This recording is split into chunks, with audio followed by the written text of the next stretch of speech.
Baiklah, bismillahirrahmanirrahim. Baiklah, kami dari kelompok 1 akan membawakan materi mengenai manajemen aktiva dan liabilitas pada bank syariah. Langsung saja. Bagian pertama yaitu pengertian dan struktur aset liability manajemen. Aset liability manajemen adalah serangkaian tindakan dan prosedur yang dirancang untuk mengontrol posisi keuangan.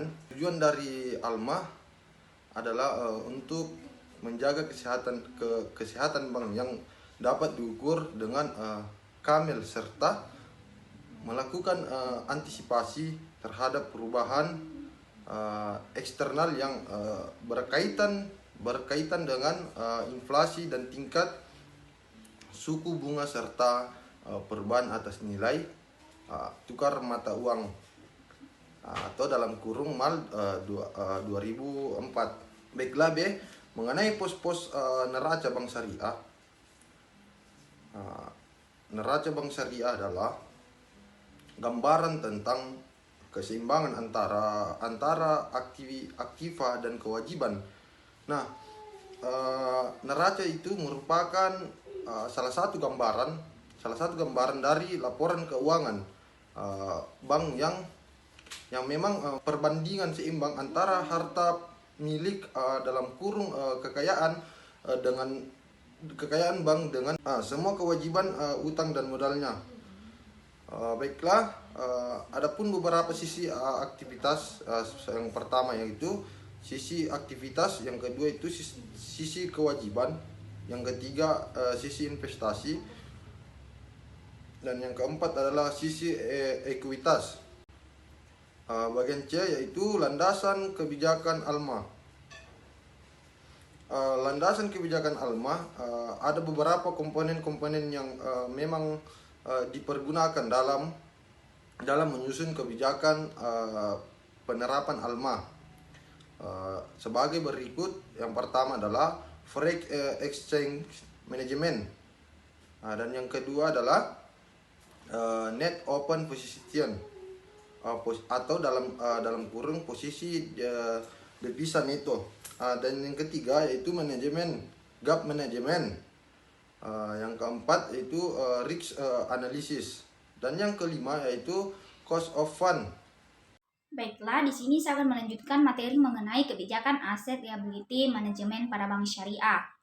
Nah, menurut Parstimoyo tahun 1997 mengatakan bahwa fokus atau tujuan manajemen aset dan liabilitas adalah mengoptimalkan pendapatan dan menjaga agar risiko tidak melampaui batas yang dapat ditolerir. Di samping juga memaksimalkan harga pasar dari ekuitas perusahaan. Sedangkan menurut Bambang tahun 2000, manajemen aset dan liabilitas mempunyai fungsi dan kebijakan dalam menjalankan strategi pertemuan harga, baik dalam bidang lending maupun funding. Secara umum, tanggung jawab ALCO adalah mengelola posisi dan alokasi dana-dana bank agar tersedia likuiditas yang cukup, memaksimalkan profit, dan meminimalkan risiko. Nah, pada umumnya bank mengkoordinasi fungsi tersebut melalui apa yang disebut dengan Asset Liability Management Omitted atau disingkat ALCO. Fokus manajemen aset dan liabilitas adalah mengkoordinasikan portofolio aset liabilitas bank dalam rangka memaksimalkan profit bagi bank dan hasil yang dibagikan kepada para pemegang saham dalam jangka panjang dengan memperhatikan kebutuhan likuiditas dan kehati-hatian. Nah, itu menurut Antonio tahun 2001. Nah, materi selanjutnya itu mengenai pendekatan teoritis atau Asset Liability Management atau ALMA. Yang pertama itu sebagai penerima amanah untuk melakukan investasi atas dana-dana yang dipercayakan oleh pemegang rekening investasi atau deposan atas dasar prinsip bagi hasil sesuai dengan kebijakan investasi bank. Nah, yang kedua itu sebagai pengelola investasi atas dana yang dimiliki oleh pemilik dana atau sahibul mal sesuai dengan arahan investasi yang dikehendaki oleh pemilik dana, atau dalam hal ini bank bertindak sebagai manajer investasi. Nah, yang ketiga itu sebagai penyedia jasa lalu lintas pembayaran dan jasa-jasa lainnya sepanjang tidak bertentangan dengan prinsip syariah. Nah, yang keempat itu sebagai pengelola fungsi sosial seperti pengelolaan dana zakat dan penerimaan serta penyaluran dana kebajikan atau fungsi optinal. Dari fungsi tersebut, maka produk bank syariah akan terdiri dari yang pertama itu prinsip mudharabah, prinsip musyarakah, prinsip wadiah, prinsip jual beli, ijarah, dan wakalah. Bagian F. Kualitas aktif produktif KAP Bank Syariah adalah lembaga keuangan yang cukup unik dalam mekanisme produknya. Dapat dilakukan dengan cara bil atau memberikan dana untuk investasi sehubungan dengan kondisi aktiva produktif bank syariah dapat dibedakan atas pertama piutang penjualan murabahah dan sewa ijarah. Nah, kedua investasi pada musyarakah, mudharabah, salam, istisna, persediaan aktiva yang disewakan. Nah, bagian G itu manajemen risiko bank. Nah, syariah bisnis perbankan akan berhadapan dengan sebagai jenis risiko kredit, diantaranya adalah yang pertama risiko modal, stabilitasi unsur lain dari risiko yang berhubungan dengan perbankan adalah risiko modal, stability risk yang preferi yang dipakai oleh bank. Risiko pembiayaan muncul jika bank tidak bisa memperoleh balik cicilan pokok atau bagian hasil margin atau pendapatan dari pembiayaan yang diberikannya atau investasi yang dilakukannya. Nah, yang ketiga itu risiko likuiditas. Nah, risiko likuiditas pemicu utama kebangkrutan yang dialami oleh bank, baik besar maupun yang kecil, bukanlah karena kerugian yang dideritanya, melainkan lebih kepada ketidakmampuan bank memenuhi kebutuhan likuiditasnya. Nah, yang keempat itu risiko hukum. Nah, legal risiko hukum adalah terkait dengan risiko bank yang tanggung kerugian sebagai akibat adanya tuntutan hukum, kelemahan dalam aspek legal atau yuridis. Nah, selanjutnya yang kelima, risiko reputasi. Nah, reputation risk, risiko reputasi adalah risiko yang timbul akibat adanya publikasi negatif yang terkait dengan hukum.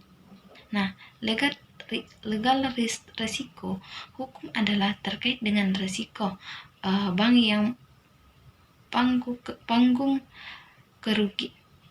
kerugian sebagai akibat adanya tuntutan hukum, kelemahan dalam aspek legal atau yuridis. Nah, selanjutnya yang kelima, risiko reputasi. Nah, reputation risk, risiko reputasi adalah risiko yang timbul akibat adanya publikasi negatif yang terkait dengan kegiatan usaha bank atau karena adanya persepsi negatif terhadap bank. Keenam, risiko strategis atau strategic risk. Nah, risiko strategis timbul karena adanya penetapan dan pelaksanaan strategi usaha bank yang tidak tepat, pengambilan keputusan bisnis yang tidak dapat atau kurang responsifnya bank terhadap perubahan internal. Nah, yang terakhir itu risiko kepatuhan, stability risk. Nah, risiko kepatuhan timbul sebagai akibat tidak dipatuhinya atau tidak dilaksanakannya peraturan atau ketentuan yang berlaku atau yang telah ditetapkan, baik ketentuan internal maupun eksternal. Nah, yang terakhir itu tentang bagian H itu tentang hubungan ALMA atau ALCO dewan khususnya atau tim yang mengelola manajemen dana, atau lebih luas lagi pada pengelola aset and liability of bank disebut dengan asset and liability committee atau disingkat ALCO. Sesuai dengan namanya, panitia atau tim ini melakukan kegiatan rutin atau pengadaan pertemuan yang juga diatur secara rutin, misalnya sebulan 1 kali atau sebulan 2 kali. Keberhasilan proses manajemen asset liability ALMA tergantung pada koordinasi serta partisipasi seluruh bagian-bagian yang terlibat dalam komite untuk menangani masalah-masalah yang menjadi tanggung jawab. Mungkin sekian penjelasan dari saya.